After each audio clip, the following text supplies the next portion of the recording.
A tour of CJ's Gardens. This is CJ here. Just thought I'd say hello. Hey guys, welcome to my gardens. I'm going to give you a short tour. As you go down the driveway, you pass by the rose garden, which has the majority of my roses in it. I have probably about 85 altogether. Probably about 70 of them are along the driveway here. You enter through the gate and enter into the secret gardens.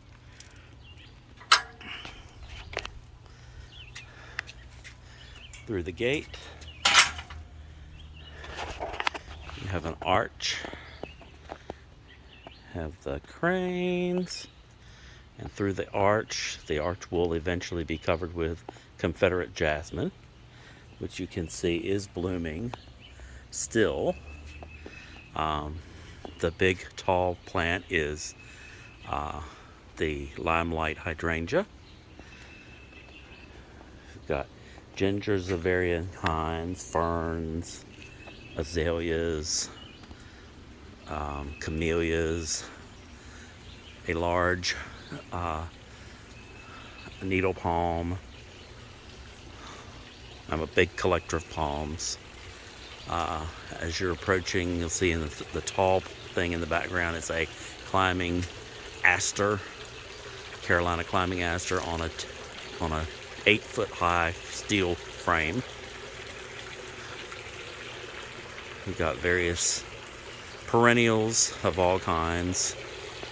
Got the area under the deck with major ferns, hostas, fountain. This area stays wet all the time, never have to water it. Got more palms in the background. Those are young windmill fan palms. Got the huge, about 18-foot windmill fan palm. And then as you come across here to the other garden, you've got more mixed perennials, lilies blooming beautifully, double day lilies blooming at the base, different sculptures, all backed by camellias of different colors, another windmill palm, more sculpture, ballerina in the center of that garden, tall sable palmetto, or sable minor, backed by a hardy baju banana. Coming back this way, if you go down this walkway and go under the arch, you're entering the woodland garden. And down here, you've got plants that tolerate varying degrees of shade. The pathway wraps around and it comes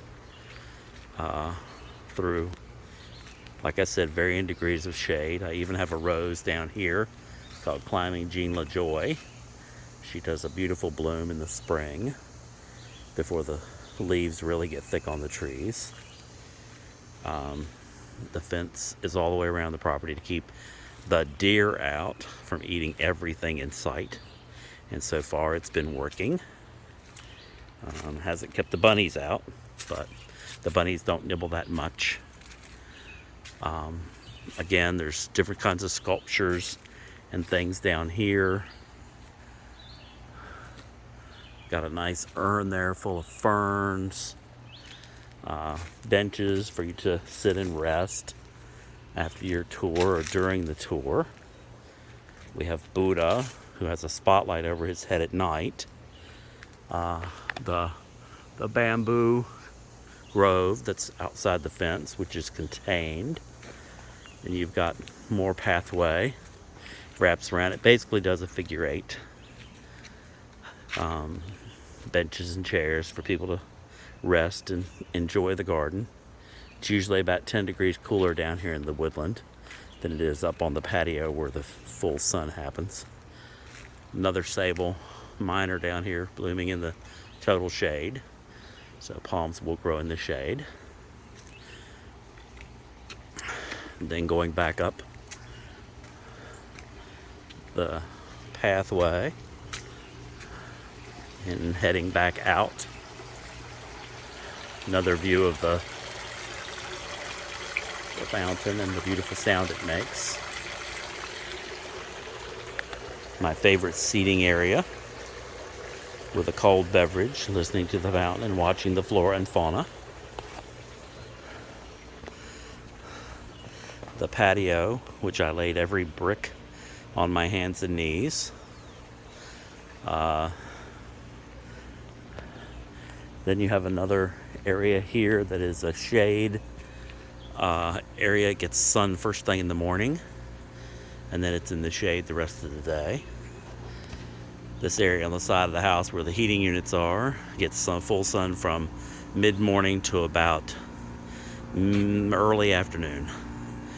And you go back out the other gate, and you're back in the front yard where you started. And the beds in the front yard are basically just mixed, different kinds of mixed shrubs and trees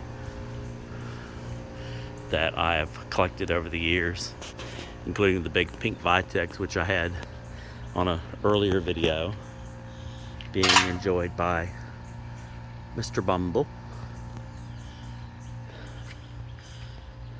And so that basically gives you a tour of CJ's Gardens. Hope everybody can come in person one day. I'm always happy to show people around. Thank you, and have a great day.